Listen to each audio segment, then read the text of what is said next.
Everyone, welcome back to my channel. ಎಲ್ಲರೂ ಹೇಗಿದ್ದೀರಾ? ನಾನು ತಂದಿದ್ದೇನೆ ವೈಟ್ ಪಾಂಪ್ಲೆಟ್. ಇದರಿಂದ ಒಂದು ತಂದೂರಿ ಮಾಡುವ ಅಂತ ನೋಡಿ, ಎಲ್ಲ ಕ್ಲೀನ್ ಮಾಡಿ ಇದಕ್ಕೆ ಕಟ್ಸ್ ಹಾಕಿ ಇಟ್ಟಿದ್ದೇನೆ. ಇದರಲ್ಲಿ 4 ವೈಟ್ ಪಾಂಪ್ಲೆಟ್ ಇದೆ ಮೀಡಿಯಮ್ ಸೈಜಲ್ಲಿ. ಇದಕ್ಕೆ ನಾನು ಈ SS ಮಸಾಲ ಪೌಡರ್ ಅಂದರೆ ತಂದೂರಿ ಪೌಡರನ್ನು ಹಾಕಿ ಏರ್ ಫ್ರೈಯರಲ್ಲಿ ನಾನು ಇದನ್ನು ತಂದೂರಿ ಮಾಡ್ತಾ ಇದ್ದೇನೆ. ಇದಕ್ಕೆ ಬೇಕಾದಷ್ಟು ಈ ಪೌಡರನ್ನು ಹಾಕೋದು. ಇದರಲ್ಲಿ ನಾನು ಒಂದು 3 ಟೇಬಲ್ ಸ್ಪೂನ್ ಆದರೂ ಹಾಕ್ತೇನೆ, ಯಾಕೆಂದರೆ 4 ಪಾಂಪ್ಲೆಟ್ ಇದೆ. ಇದಕ್ಕೆ ಎಂತ ಹಾಕಲಿಕ್ಕಿಲ್ಲ, ಅಂದರೆ ಉಪ್ಪು ಮತ್ತು ಕಾರ್ನ್ಫ್ಲವರ್ ಎಲ್ಲ ಮಿಕ್ಸ್ ಇದೆ ಇದರಲ್ಲಿ, ಏನೂ ಹಾಕ್ಲಿಕ್ಕಿಲ್ಲ. ಜಸ್ಟ್ ಈ ಪೌಡರ್ ಹಾಕಿ ಸ್ವಲ್ಪ ಎಣ್ಣೆ ಹಾಕಿದರೆ ಆಯಿತು. ನೀರು ಕೂಡ ಹಾಕಬೇಕಂತ ಇಲ್ಲ, ಎಣ್ಣೆ ಹಾಕಿ ಇದನ್ನು ಪೇಸ್ಟ್ ಮಾಡಿದರೆ ಆಯಿತು.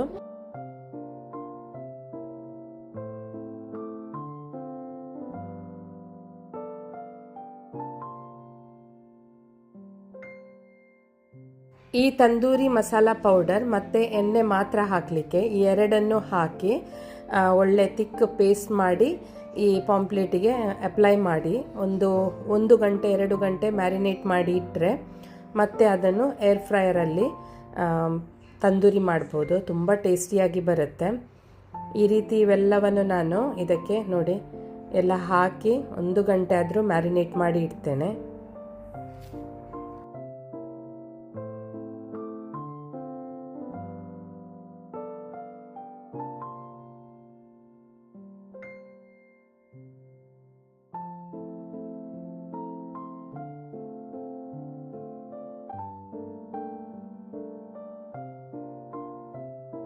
ಇಲ್ಲಿ ನಾನು ಇನ್ನಷ್ಟು ಪೌಡರನ್ನು ಹಾಕ್ತಾ ಇದ್ದೇನೆ, ಅಂದರೆ ಒಳ್ಳೆಯ ಕೋಟಿಂಗ್ ಬರಲಿ ಅಂತ. ಅಂದರೆ ಮಸಾಲ ಸರಿಯಾಗಿದ್ದರೆ ತಂದೂರಿ ಕೂಡ ಸೂಪರ್ ಆಗುತ್ತೆ.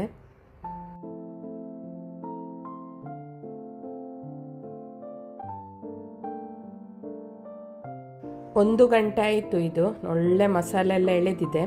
ಈಗ ಇದನ್ನು ಒಂದೊಂದಾಗೆ ಬಾಸ್ಕೆಟಲ್ಲಿ ಇಡುವ.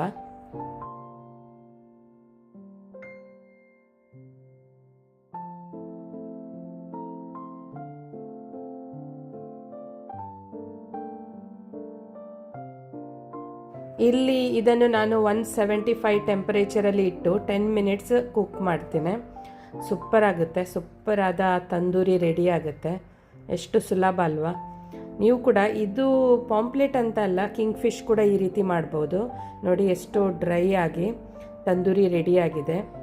ಇದಕ್ಕೆ ಸ್ವಲ್ಪ ಲಿಂಬೆ ರಸ ಹಾಕಿ ಇದರ ಮೇಲ್ಗಡೆಯಿಂದ ತಿಂದರೆ ಸೂಪರ್ ಆಗುತ್ತೆ. ಸ್ಟಾರ್ಟರ್ಸಿಗೆ ಅಷ್ಟೇ ಅಲ್ಲದೆ ನಿಮಗೆ ಯಾವಾಗ ಬೇಕಾದರೂ ಮಾಡಿ ತಿನ್ಬೋದು. ನಿಮಗೆ ನನ್ನ ಈ ರೆಸಿಪಿ ಇಷ್ಟ ಆದರೆ ಒಂದು ಲೈಕ್ ಕೊಡಿ ಮತ್ತು ಶೇರ್ ಮಾಡಿ, ಸಬ್ಸ್ಕ್ರೈಬ್ ಮಾಡಿ. ನೋಡಿ ಎಷ್ಟು ಸೂಪರಾಗಿ ಬಂದಿದೆ ಈ ತಂದೂರಿ. ಇದು ಬ್ಲ್ಯಾಕ್ ಪಾಂಪ್ಲೆಟಲ್ಲಿ ಕೂಡ ಮಾಡ್ಬೋದು, ವೈಟ್ ಪಾಂಪ್ಲೆಟ್ ಈ ಪೌಡರ್ ಯೂಸ್ ಮಾಡಿ ಈಸಿಯಾಗಿ ಮಾಡ್ಬೋದು. ನೀವು ಕೂಡ ಒಮ್ಮೆ ಟ್ರೈ ಮಾಡಿ. ಈ ಮಸಾಲಂತೂ ಸೂಪರ್ ಇದೆ, SS ಬ್ರ್ಯಾಂಡ್. ನೀವು ಕೂಡ ಒಮ್ಮೆ ಟ್ರೈ ಮಾಡಿ ನೋಡಿ ಯಾವ ರೀತಿ ಬಂದಿದೆ. ನಾನಂತೂ ಎಂಜಾಯ್ ಮಾಡ್ತೀನಿ, ನೀವು ಕೂಡ ಮಾಡಿ ತಿನ್ನಿ. ಬಾಯ್ ಬಾಯ್, ಟೇಕ್ ಕೇರ್.